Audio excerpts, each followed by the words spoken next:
Le peuple congolais est humilié, maltraité, massacré depuis plus de 2 décennies au vu et au su de la communauté internationale. Aujourd'hui, grâce aux nouvelles technologies d'information et de la communication, plus personne ne peut dire « je ne savais pas ». Avec ces prix Nobel de la paix, j'appelle le monde à être témoin et je vous exhorte à vous joindre à nous pour mettre fin à cette souffrance qui fait honte à notre humanité commune. Les habitants de mon pays ont désespérément besoin de la paix. Mais comment construire la paix sur des fausses communes? Comment construire la paix sans vérité ni réconciliation? Comment construire la paix sans justice ni réparation? Au moment où je vous parle, un rapport est en train de moisir dans les tiroirs d'un bureau à New York. Il a été rédigé à l'issue d'une enquête professionnelle et rigoureuse sur les crimes de guerre et les violations des droits humains perpétrés au Congo. Cette enquête nomme explicitement des victimes, des lieux, des dates, mais élude les auteurs.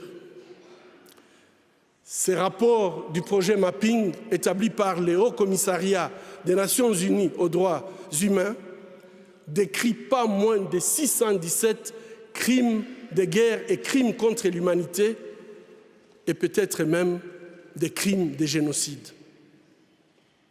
Qu'attend le monde pour qu'il soit pris en compte? Il n'y a pas de paix durable sans justice. Or, la justice ne se négocie pas. Ayons le courage de jeter un regard critique et impartial sur les événements qui sévissent depuis trop longtemps dans la région des Grands Lacs. Ayons le courage de révéler le nom des auteurs des crimes contre l'humanité pour tout simplement éviter qu'ils continuent d'endeuiller cette région martyre. The systematic killing of Hutus in the Democratic Republic of Congo between March 1993 and June 2003 remains an irrefutable crime, whose perpetrators are yet to be brought to justice. In July 1997, a joint mission was authorized by the UN High Commission on Human Rights and charged with investigating the allegations of massacres and other violations of human rights that had taken place in Eastern Democratic Republic of Congo since September 1996. The mission reported to the General Assembly that there is no denying that ethnic massacres were committed and that the victims were mostly Hutus from Burundi, Rwanda and Zaire. The Joint Mission's preliminary opinion is that some of these alleged massacres could constitute acts of genocide. However, the Joint Mission cannot issue a precise, definitive opinion on the basis of the information currently available to it. An in-depth investigation in the territory of the Democratic Republic of Congo would clarify this situation. The United Nations Secretary-General subsequently sent an investigative team charged with investigating grave violations of human rights and international humanitarian law allegedly committed in the Democratic Republic of Congo, former Zaire, since 1st of March 1993. Although limited in its mandate, the team concluded in its report that the systematic massacre of the Hutus remaining in Zaire was an abhorrent crime against humanity, but the underlying rationale for the decisions is material to whether these killings constituted genocide. That is, a decision to eliminate, in part, the Hutu ethnic group. The underlying reason for the massacres of Zairian Hutus in North Kivu is also material.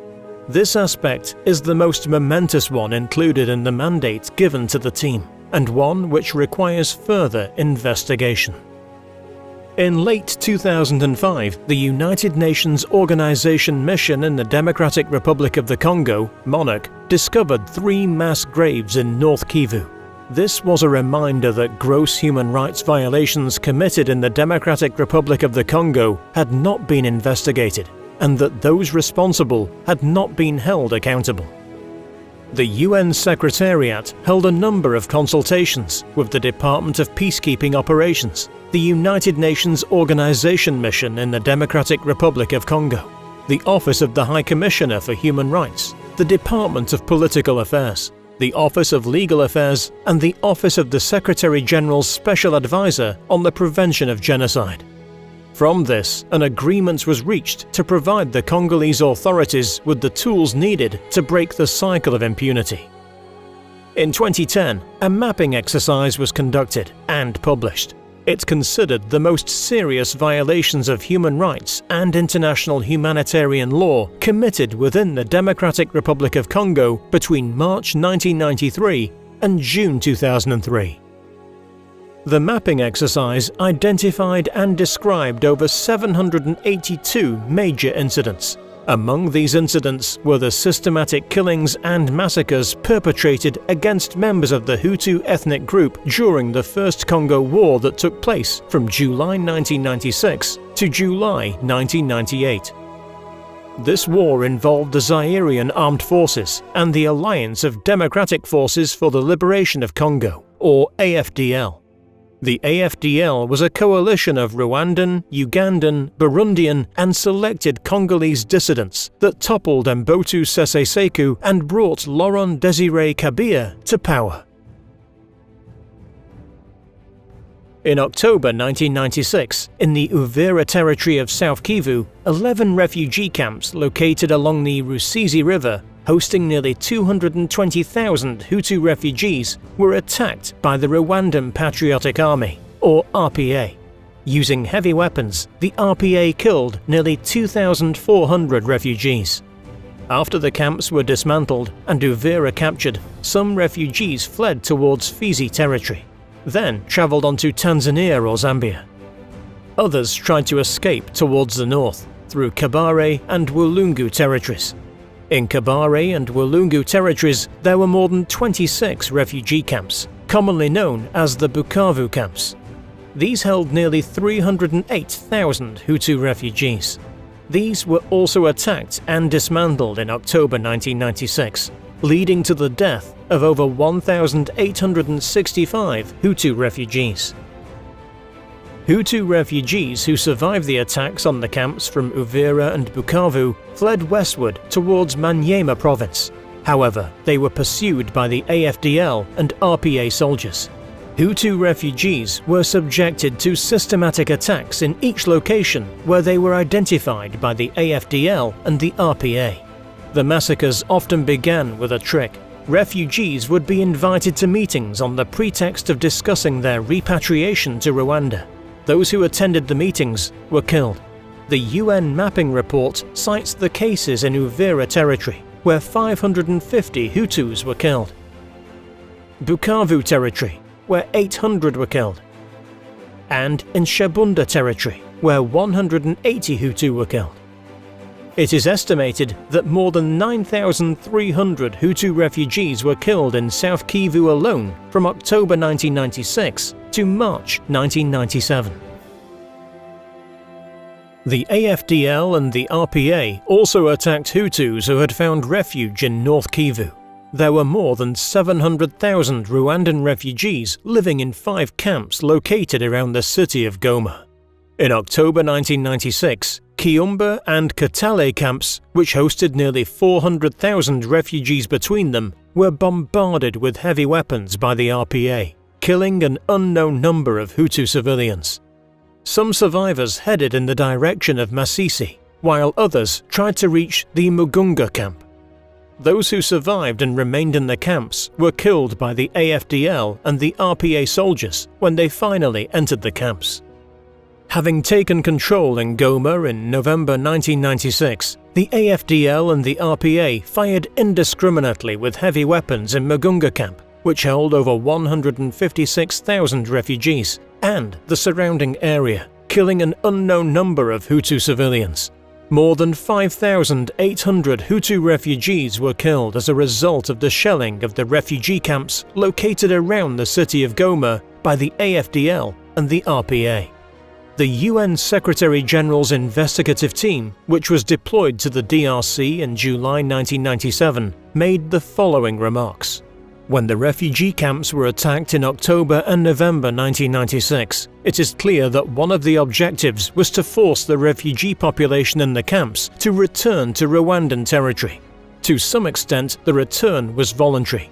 However, it is also clear that, at some times and in some areas, the attacks on former camp populations which fled westward into the interior of Zaire were not intended to force them to return, but simply to eliminate them. Staying with justice and accountability, last month the Congolese Nobel Peace Prize winner, Denis Mukwege, was in Paris. He called and he asked France to help bring justice to those responsible of crimes in Eastern Congo. Some of them were committed by soldiers of the region, of Congo's neighbors. That's according to UN experts. Would you agree to have Rwandan officers prosecuted for crimes committed in Eastern Congo in the wake of the genocide? As you might be aware, the mapping report has been extremely controversial and in actual fact highly disputed by people, whether others in Congo or in the neighboring countries. It was highly politicized, and for a reason that is very complicated. We were talking about a while ago, let's say, in the report, and then what you say about responsibility, say, of France and Rwanda, and then the indictments, either Rwanda by Rwanda, or French officials, or French government, or Rwandan officials. This kind of process of politics, if you will, has been, or the underlying causes have been huge contaminants. The contamination of it in the region and in the Congo is huge, and it goes global. And of course, there are these things that are hyped and brought up. I think Mukwege becomes just a symbol or a tool of these forces you don't get to see, and he's made a Nobel laureate, and therefore he's told what to say, and that he will influence people's opinion and so on. So but it is highly controversial, it's highly disputed, and I don't think it can. And by the way, there are also other reports that dispute and say completely the opposite. The opposite? That there were no crimes committed in the region? There were no crimes, yes. In the Eastern Democratic Republic of Congo? Absolutely. And not by the individuals either talked about or by countries talked about. It's like it's the theory of a double genocide that is playing out here. It's like the people, the genocide that was carried out in Rwanda against the Tutsis is something that has had vibrations going across the world and about the responsibilities and so on. So, and it has turned a full circle, and it's like people are saying, no, but these are not the only ones who died, even the others. And therefore, there were two genocides, and then it comes from Rwanda, it goes to Congo, then so it's such that even the truth, the actual people who died or who were or who killed, who did the killing, will never come out because of this intoxication of fighting to establish two genocides taking place. That's what I'm saying. In the east of Congo, the security situation continues to be very bad. Some say it continues to deteriorate. The Congolese government has decreed a state of siege in two areas, Ituri and North Kivu, for 30 days, maybe longer. Is this a good move? Do you agree with it? It is a good move to begin with, but that alone is not enough. It's what is done following the decision that is also equally important.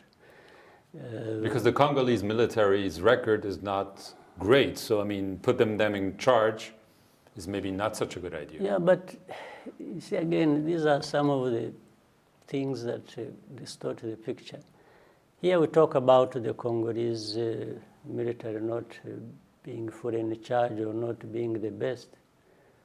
But we have also had the UN forces and the UN from outside for now 24 years. So talking about the Congolese military not being the best or good in any way, and then forgetting the fact that you have actually, the world has put a force there. Not only, and that force that has been put there for the last 24 years spend 1.5 billion US dollars. So you calculate how much. Surely those people who do that need to be saying, well, this has been the outcome. You know, we got value for our money this way. Nothing to show for it. So this again, and it is the whole background of that situation in the region, Congo, what we have just talked about, this happened, but there are still these responsibilities of the world that are kept, you know, silent or put underground. And nobody says, yeah, but what have you been there for 24 years? You went there to solve a problem. What happened? It's a failure? I think it's a big, big failure. It's an understatement to say it's a failure. So our region has seen many overlapping complex issues and problems, and which the whole world just prefers to give a remedy like that of, you know, naming somebody, you know. So like Mukwege has been given a Nobel laureate probably to bring solve problems of Congo, but we are still stuck whether with him or with the UN force, with everybody. And then once people have come to such a failure, they just find it easy and as if it's like, and then they pick out some individual, this one did this one did that. No, but there is this so much that has been put here to address the problem, and we still have the problem. So I think the state of emergency, for me, it was like saying, there is a big problem here. Let's take measures that give us a good start to deal with it. This is why I'm saying it's one thing to establish the state of emergency. For me, I would do that if I were. But I would follow it up also with a well thought out, planned actions to actually deal with in concrete terms, not to come and run over things again and then after 5 years you still have the same problem or even a much bigger problem.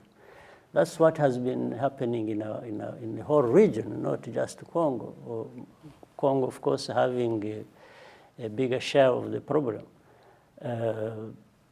But yeah, to your question, I think it is a good move, but we still have to do more. It asks us to do more. Now, talking about doing more, your country and Congo seem to have better relationships since President Tshisekedi was elected. You've both agreed to reinforce security at the borders between the two countries to tackle rebel groups that are operating in that region. How far are you in these talks? Are you talking about joint military operations, for instance? We are still talking about it. First is to identify the problem itself, how far does it go, and then plan how to move forward, which are the most important steps to be taken first, so we are still having a good discussion. But the most important thing here is at least there is that environment where we can talk to each other, which was lacking before. And then always people working together, they will find a solution. It's when people don't work together that they will, and that has characterized the past as we have seen it. But joint military operations could be envisaged. That is, I guess that would not be out of the question. But it always depends on the situation at hand and what people see. Mm-hmm. Always the two sides will talk and see if that is going to work, what are the costs, or what are the benefits, and a decision can be made. I think here people need to be flexible. Because, UN experts are saying that Rwandan troops are already intervening in the DRC and already conducting operations. Is that an example? Yeah, but I wish they could go beyond that and ask themselves, meaning the UN, why would Rwanda have to go to Congo at all when they are the ones responsible for the situation? Yes, but does that mean that you're acknowledging that Rwandan troops are in the DRC? No, I'm acknowledging that the UN making that report is actually a failure in the Congo. That's what I'm talking about. Yes, total failure. But so are Rwandan troops in the DRC as we speak? No, if we were there, we wouldn't be failing. I assure you we wouldn't fail to deal with the problem. President Tshisekedi also made a surprise announcement recently. He said that Kenyan troops would be sent to the region. There are also reports of Ugandan troops. Are you in favor of foreign countries sending their troops to deal with this security issue in the east of the DRC? There are already foreign troops in DRC. As foreign as the people who come from 10,000 miles away. I'm talking about the UN. Right. So that's not... So it's enough, or is this... So I'm saying, if you are looking for foreigners as a big problem, we already have a big problem, because what does somebody from 10,000 miles away know about the DRC? But we have them there. That's one thing. Second, I am for DRC being able to make a decision they think is appropriate and act upon that. DRC should be able to make its own decisions. They should have the freedom to do so. If they want to work with their neighbors, I think, why should people see that as a problem? Whichever neighbors they want to work with, whether it is Uganda, Rwanda, Angola, Congo Brazzaville, Zambia, Tanzania, Burundi, there are so many neighbors of Congo. If they want to work with them to deal with a particular problem they think one country or the other can help in, I think we should all welcome it. And again, for me, the issue is, once they've done it, let's see what the results are. Let's judge them by the results. I'm sure they would do that, expecting to address the problem, not just for people to come and create another problem. So I think it would be a welcome idea. To first leave it to DRC to make their decisions, and we accept that. Yes, but stop this whole thing. This is what I was saying. You have a UN MONUSC in DRC for 20-something years. You have troops from different countries, from Asia, from Latin America, from Africa, they are there. They've been there for over 20 years. Why are we talking about this problem? Where one country is doing this, or if no, will you allow this country to come in? No, but tell me what these ones are doing. the same people who are reporting against any neighboring country being in Congo working with the Congolese government are the same people who have forces there for over 2 decades. Right. So, and doing nothing. So why don't we first answer that question? I mentioned in passing Uganda. You didn't attend the swearing-in of President Yoweri Museveni. We understand there are tensions between your two countries. What is up between your two countries? Why this bad relationship, and why is it getting worse? To describe it to you to the extent that you would understand it would take us a whole day. So I'm trying to summarize. But what is true is we have had misunderstandings, and we have even had efforts to try and resolve them. But things may not be working.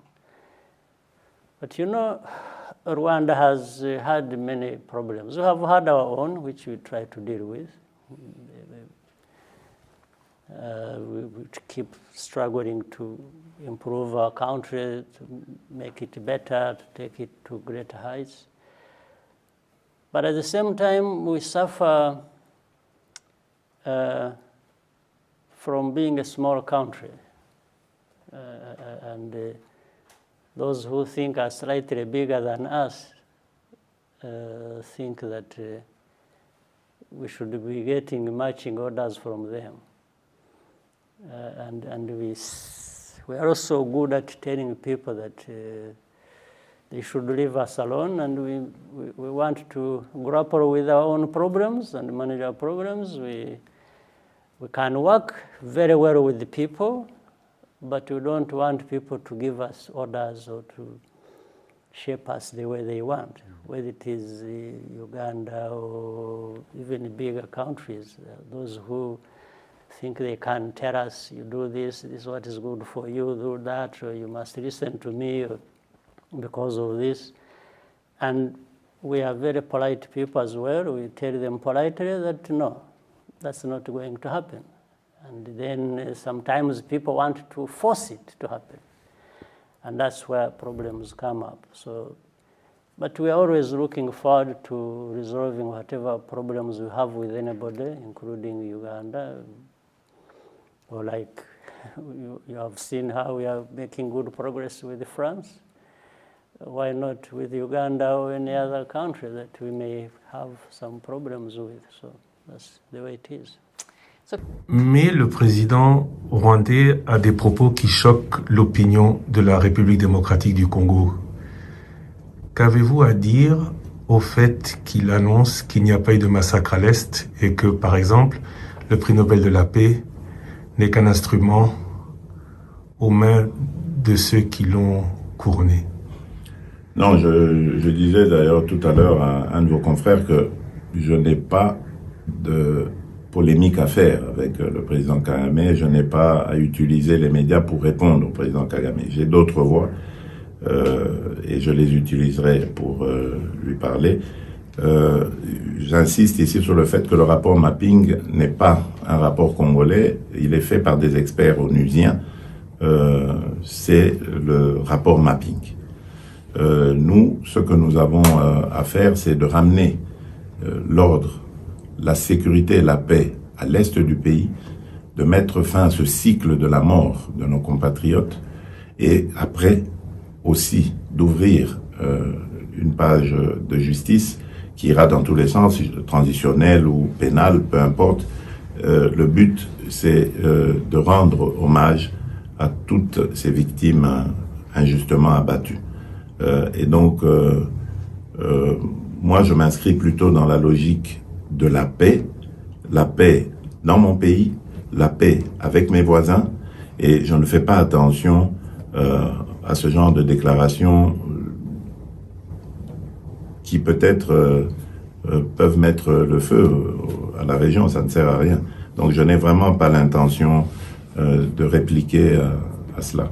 Mais le docteur Mukwege... Alors par rapport au docteur Mukwege, je le dis et j'insiste ici, c'est une fierté nationale. D'ailleurs, il tarde que l'on lui décerne une décoration valorisant son combat pour la réparation des femmes, son combat pour la restauration de la paix à l'Est, et il a toute ma confiance et toute mon affection. Ce n'est sûrement pas quelqu'un qu'on peut manipuler. Il est originaire de ce coin-là, il vit là-bas, près des victimes. Donc je crois que c'est quelqu'un qui est bien placé pour parler de nos populations. Donc il a toute mon affection et tout mon soutien. L'état de siège est décrété, Nord Kivu et Ituri. Certains se posent la question pourquoi pas le Sud Kivu, mais surtout combien de temps, selon vous, devrait-il durer? Le plus tôt possible serait le mieux pour moi.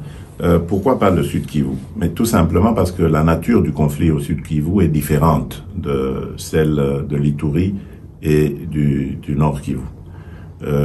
Au Nord Kivu, dans ces deux dernières, donc Nord Kivu, Ituri, il y a des groupes armés qui s'attaquent aux populations. Et ce sont parfois même des groupes armés étrangers. Tandis que du côté du Sud Kivu, ce sont des conflits communautaires. Et donc la réponse, elle doit être différente. Là, on ne doit pas venir avec l'armée pour tirer sur tout ce qui bouge. On doit plutôt avoir une approche conciliante. Leur apporter des réponses, par exemple, vis-à-vis de la présence de l'autorité de l'État, parce que c'est ça aussi qui fait que beaucoup de choses vont dans tous les sens. La réponse à leurs problèmes, il y a souvent des conflits, parce que le bétail des uns va brouter les champs des autres. Et donc voilà, c'est des choses comme ça qu'il faut régler, apporter une réponse au manque criant d'infrastructures, lutter contre la pauvreté, les difficultés qu'il y a là-bas, le manque de centres de santé adéquats, de routes, etc. Donc voilà, c'est des réponses comme ça qu'il faut apporter, tandis que en Ituri et au Nord Kivu, il faut une réplique militaire et de grande envergure.